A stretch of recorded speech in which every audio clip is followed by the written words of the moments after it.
Guardian? Eyesupsaf. Eyes up, YouTube, and do we have a build for you guys today? Today we're going to be taking a look at Necrotic Grips on the Prismatic Warlock subclass. I love the synergy that it has with the artifact. I love the way that we can get our Transcendence energy back extremely fast, as well as our super. But anyway, I'm going to let the gameplay speak for itself, so go ahead and enjoy the gameplay showcase, and then I'll see you guys after.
Let's go into the build. We are in the Prismatic subclass. Now, the super of choice here is going to be Song of Flame. Reason being is because when we pop Song of Flame, we have access to a melee still, and that melee synergizes with Necrotic Grips. So our Song of Flame melee also allows us to spread poison across the field, which works really, really well. Going into our abilities, they're pretty standard abilities here. We're running Phoenix Dive, Arcane Needle for the 3 charges, and we're also running Storm Grenade. The reason that I chose to run Storm Grenade here is because we are using Facet of Dominance.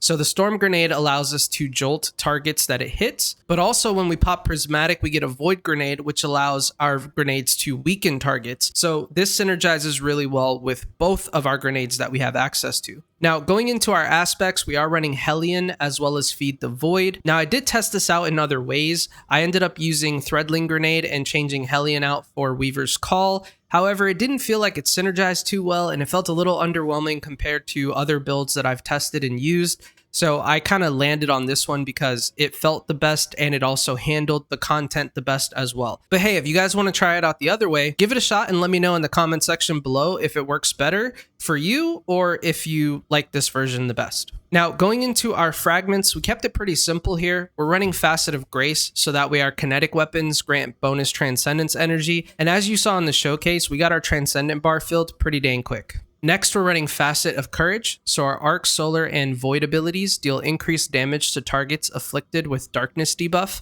Since we're debuffing everything with our melee here, our Storm Grenade as well as our Hellion gets increased damage to targets. Next up, Facet of Dominance. This way our Arc and Void Grenade, like I mentioned previously, will have both of these effects, so that way our Arc Grenade will jolt and our Void Grenade during Transcendence will weaken. And then lastly, we're running Facet of Purpose, so that way we get a little extra survivability when we pick up an Orb of Power. If you don't want to run Facet of Purpose, the other option here is to run Facet of Solitude. Since we're always going to be landing precision hits, or at least trying to land precision hits with our Thorn, we get the Severing Blasts, which also allows us to create tangles and synergize even better with our artifact mods. Now, going into the weapons that we chose to use here, we did choose to use Thorn.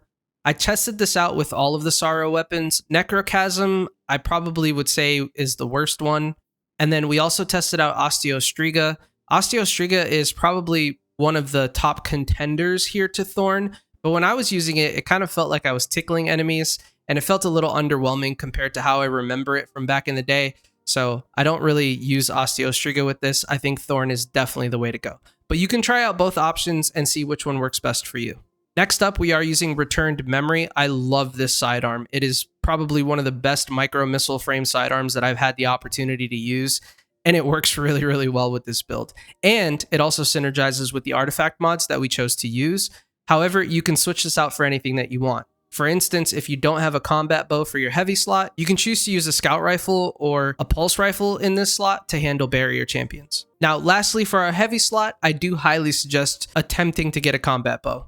If you can't get Opaque Hourglass from the raid, grind the hell out of the activity and get Submersion, because both of these combat bows work extremely well. I actually personally like Submersion better than I do Opaque Hourglass because mine has aggregate charge, which synergizes really well with our Jolt grenades, but it's completely up to you. But because of the artifact perks that we chose for this, Opaque Hourglass or Submersion, either combat bow can both disrupt barrier champions. Going into our stat distribution here, I left it pretty even across the board. We have 100 melee, 100 grenade, 100 super, teched in a little bit more to our weapon stat because we do use our weapons in this build a little bit more than our abilities.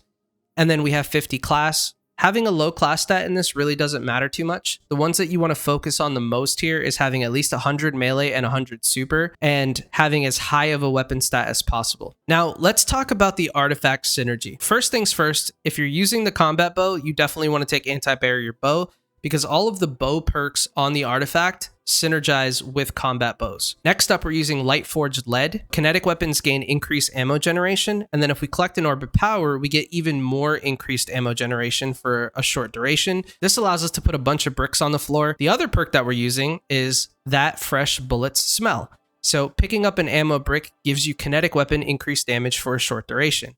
So this also allows us to get a little extra boost from our Thorn whenever we pick up an ammo brick. Just make sure that you're using your ammo bricks though, because it doesn't count as picking it up if you are full. Next up, we're using Reciprocal Draw. So this way, as we get Thorn kills, our sidearm is stowed and ready with increased damage for the next shot. This allows us to get kills with our Thorn, destroy the battlefield with poison, and then when we have a big yellow bar or a high health target, we can switch to our sidearm and get some increased damage for a short duration. Next up, we use Tangled Web.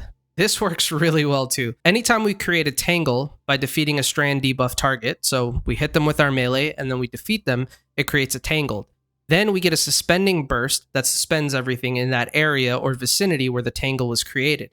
This works extremely well with this because it allows us to spread the poison so much easier. So when you finally get that suspending burst to pop off and you suspend a bunch of enemies, now you can go ahead and just throw another melee in there or shoot them with the Thorn, and then all that poison is spreading, taking damage, and you can take care of a big chunk of enemies at one time. And then lastly, we're using Argent Quiver. Since our combat bow is the biggest source of damage for champions or any high health targets, when we have an armor charge, if we reload the bow, it consumes a stack of that armor charge, and then our next 3 shots get increased damage and reload speed. Going into our armor here, on our helmet, we're using 2 hands-on for increased super energy, as well as 1 kinetic siphon to create some orbs off of our Thorn kills. On our gauntlets, we're using fastball, heavy-handed, and 1 kinetic loader. I'd probably take off heavy-handed after testing this and run 2 kinetic loaders, because if you've ever used Thorn before, you know that the reload on Thorn is hot garbage. 2 kinetic loaders will help make it feel so much better. Going into our chest piece, we're running 2 concussive dampeners with a solar resist, but you can put on whatever resist mod you want here. Going into our boots, we do have 2 kinetic weapon surges. This allows us to just give us some extra damage on the Thorn whenever we have an armor charge. And then going into our bond here, we're using 1 class font to push our class to 70. We're using a time dilation,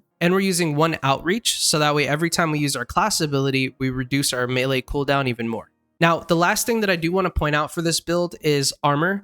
We are using TechSec armor. TechSec armor synergizes really well with kinetic damage. I was only able to muster up a 2-piece of TechSec armor with the stat distribution that I had here, but if you can make this work with 4-piece, this build gets even better. Anyway, that is the entire build. Hopefully you guys enjoyed it. If you did, I'd appreciate a subscribe and a like, and leave it in the comment section below what you thought about the build and if there's anything that you would change, or if you did try it out, how did it work for you? But anyway, I appreciate you guys watching and all the support. Thank you and have a great day.